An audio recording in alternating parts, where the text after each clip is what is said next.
नमस्कार, आप देख रहे हैं सी न्यूज भारत और मैं हूं आपके साथ प्रिया श्रीवास्तव। सुल्तानपुर लम्भुआ क्षेत्र के गोपीनाथपुर में सपा कार्यकर्ता सम्मेलन का आयोजन किया गया, जिसमें अति पिछड़ा वर्ग समेत काफी संख्या में युवा सपाई शामिल थे। विधानसभा अध्यक्ष नन्हे निषाद के नेतृत्व में आयोजित सम्मेलन को संबोधित करते हुए मुख्य अतिथि के रूप में मौजूद सपा पिछड़ा वर्ग प्रकोष्ठ के पूर्व प्रदेश अध्यक्ष चौधरी राम लोटन निषाद ने कहा कि भाजपा सरकार छल कपट झूठ और फरेब की राजनीति करके पिछड़े वर्ग के लोगों को अपने में शामिल कर लिया था। सपा राष्ट्रीय अध्यक्ष अखिलेश यादव के निर्देश पर हम भाजपा की फरेब वाली सच्चाई बताकर उन्हें वापस अपनी पार्टी में शामिल कर रहे हैं। भय मुक्त समाज एवं बेटी पढ़ाओ बेटी बचाओ की बात करने वाली भाजपा सरकार के समय में महिलाओं के ऊपर घोर अत्याचार हो रहे हैं और सपा कार्यकर्ताओं की हत्या हो रही है। पिछड़े समाज में लोगों को थाने की पुलिस डरा धमका रही है। सरकार की जन विरोधी नीतियों का विरोध करने वालों पर भाजपा सरकार मुकदमा दर्ज करवा कर जेल भेजने की धमकी देती है। लोकतंत्र को बचाने के लिए सभी को पार्टी से जुड़ना होगा और एकजुट होकर भाजपा सरकार को उखाड़ फेंकना होगा। पिछड़ी जातियां एकजुट होकर ही अपने समाज का कल्याण कर सकती हैं, जो आगामी 2022 में सपा सरकार बनाकर ही ऐसा करना संभव है। विधानसभा अध्यक्ष नन्हे राम निषाद ने कहा कि भाजपा सरकार ने निषाद समाज को अपमानित करने का काम किया है। निषाद समाज के लिए तमाम किए गए वादों को भाजपा सरकार मुकर गई है, जिसका खामियाजा उसे आने वाले चुनाव में भुगतना होगा। सपा नेता सोनू निषाद एवं भोलानाथ निषाद की अध्यक्षता में आयोजित सम्मेलन में मौजूद डॉक्टर अमरनाथ निषाद, राम प्यारे निषाद, अजय निषाद, फूलचंद, जितेंद्र कुमार, शिवमंगल गौतम, अजय यादव, सुरेंद्र, शेर बहादुर, संजय, मुकेश, पवन निषाद, महेंद्र, संदीप, कमलेश गौतम, रामास्टे, लालता प्रसाद, राहुल गुप्ता, राम धीरज जायसवाल, कृष्ण कुमार, अशोक गौतम आदि सपाई मौजूद थे। कार्यक्रम आज लम्हुआ विधानसभा ग्राम पंचायत गोपीनाथपुर में हमारे आवास पर मैं नन्हे राम निषाद, विधानसभा अध्यक्ष 190 लम्हुआ सुल्तानपुर।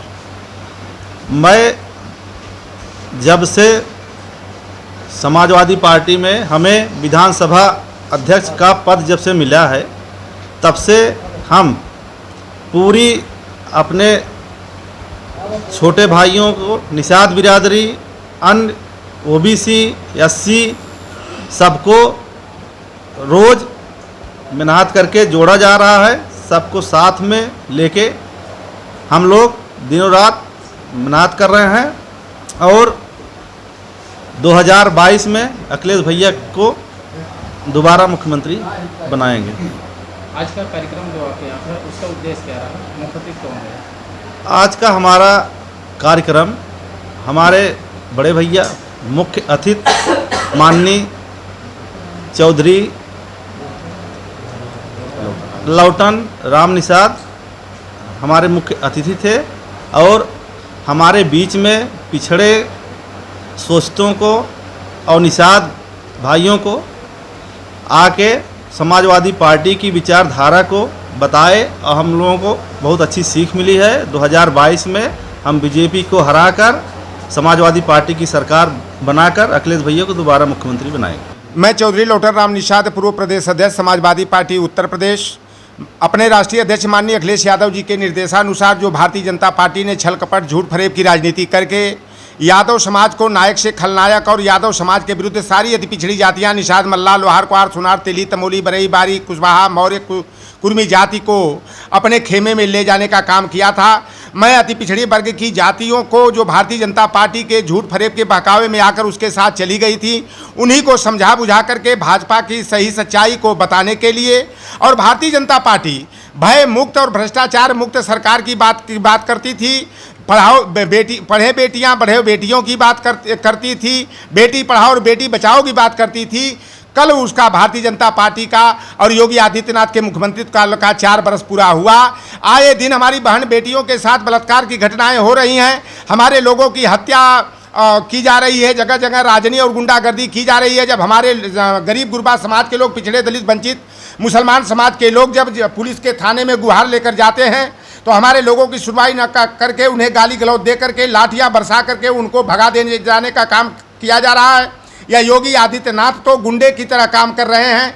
यह ठोक नीति अपना करके जो भी समाजवादी पार्टी के कार्यकर्ता हों या भारतीय जनता पार्टी के विपक्ष के जो भी पार्टी के लोग हों, जब न्याय की बात करते हैं, सरकार के जन विरोधी नीतियों का विरोध करते हैं, तो उन पर फर्जी मुकदमा कायम करके जो है उन्हें जेल में डालने का काम किया जा रहा है, उनके ऊपर फर्जी मुकदमा कायम करके उनका प्रताड़ना किया जा रहा है। या भारतीय जनता पार्टी, मैं अपने गोपीनाथपुर में अपने लंबुआ विधानसभा के विधानसभा अध्यक्ष भाई नन्हेराम निषाद के आवास पर अपने निषाद मल्ला केवट कश्यप समाज के साथ साथ जो अति पिछड़े वर्ग के, दलित वर्ग के, वंचित वर्ग के लोग जो समाजवादी पार्टी की विचारधारा में विश्वास करते हैं, उन्हें समझाने बुझाने का और भारतीय जनता पार्टी से दूर कर समाजवादी पार्टी के साथ जोड़ने के प्रयासों में मैं यहाँ पर आया था। और जगह जगह मैं विभिन्न जनपदों में गया। आज पिछड़े दलित वंचित समाज के लोग हों, चाहे सवर्ण समाज के लोग हों, भारतीय जनता पार्टी को जो वोट दे करके आज वो पछता रहे हैं, उनका इंतजार है 2022 के चुनाव का। वह इंतजार कर रहे हैं कि हम अपनी भूल सुधार करेंगे। जो हम लोगों ने गलती कर अपराध का काम किया है कि ये उत्तर प्रदेश ही नहीं, पूरे देश में जो अडानी कहते थे हम देश नहीं बिकने देंगे, हम शीश नहीं झुकने देंगे, आज सारे जो है संवैधानिक संस्थाओं को, सारी सरकारी एजेंसियों को, सरकारी कल कारखानों उपक्रमों को, गेल हो, सेल हो, भेल हो, LIC हो, NGC हो, उसे अडानी और अंबानी के हाथों नीलाम कर रहे हैं। लखनऊ का चौधरी चरण सिंह एयरपोर्ट को उन्होंने अडानी को 50 साल के लिए गिरवी रख दिया है। भारतीय जनता पार्टी निजीकरण करके आरक्षण की व्यवस्था को, प्रतिनिधित्व की व्यवस्था को खत्म कर रही है। संघ लोक सेवा आयोग को सबसे सम्मानित स्थान माना जाता था।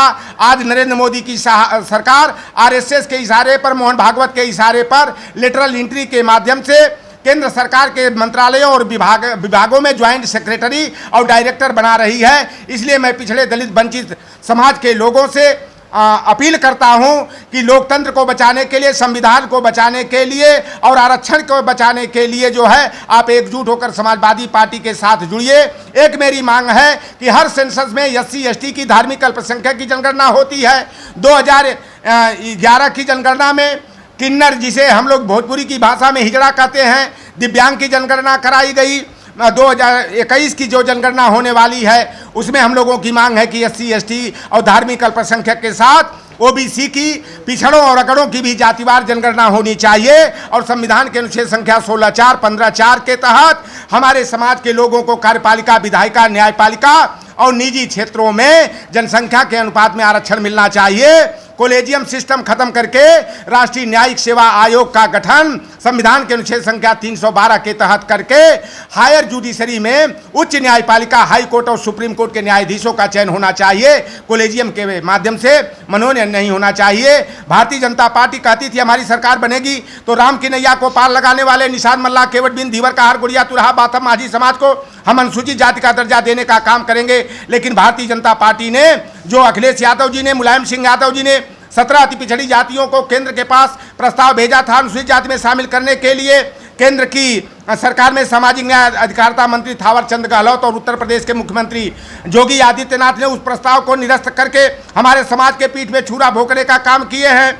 और निषाद राज की जयंती के अवसर पर, कश्यप ऋषि की जयंती के अवसर पर 5 अप्रैल को अखिलेश यादव जी की सरकार ने 2013 में सार्वजनिक अवकाश घोषित किया था। योगी आदित्यनाथ 2017 में मुख्यमंत्री बनने के 1 महीना के बाद ही निषाद राज की जयंती के सार्वजनिक अवकाश को खत्म करके निषाद समाज को अपमानित करने का काम किए हैं। यह निषाद समाज अगर देश की आज़ादी के लिए अंग्रेजों की को नदियों में डुबाकर मार सकता है, तो यह निषाद समाज का जो हक हकूक छीना जा रहा है, जो आरक्षण से वंचित किया जा रहा है, भारतीय जनता पार्टी को 2022 के चुनाव में लटक करके, झटक करके, पटक करके हम भारतीय जनता पार्टी की चुनावी नैया को गंगा, गोमती, कर्मनाशा और जमुना नदी में डुबाने का काम करेंगे। और अखिलेश यादव के नेतृत्व में 351+ की सरकार बना करके हम लोकतंत्र और संविधान की रक्षा में अपने हाथों को का सहारा देकर अखिलेश यादव जी के कंधे को मजबूत करने का हम लोग काम करेंगे। भाजपा जो है, जो मंडल कमेटी दरकिनार कर अखिलेश यादव के नेतृत्व में उत्तर प्रदेश में समाजवादी पार्टी की सरकार बनेगी। सुल्तानपुर से कैमरा पर्सन इमरान इदरीसी के साथ वाजिद हुसैन की रिपोर्ट। इस खास खबर में फिलहाल के लिए इतना ही। देश दुनिया की बाकी खबरों के साथ बने रहने के लिए देखते रहें सी न्यूज़ भारत। हर खबर आपके साथ, आपके हाथ।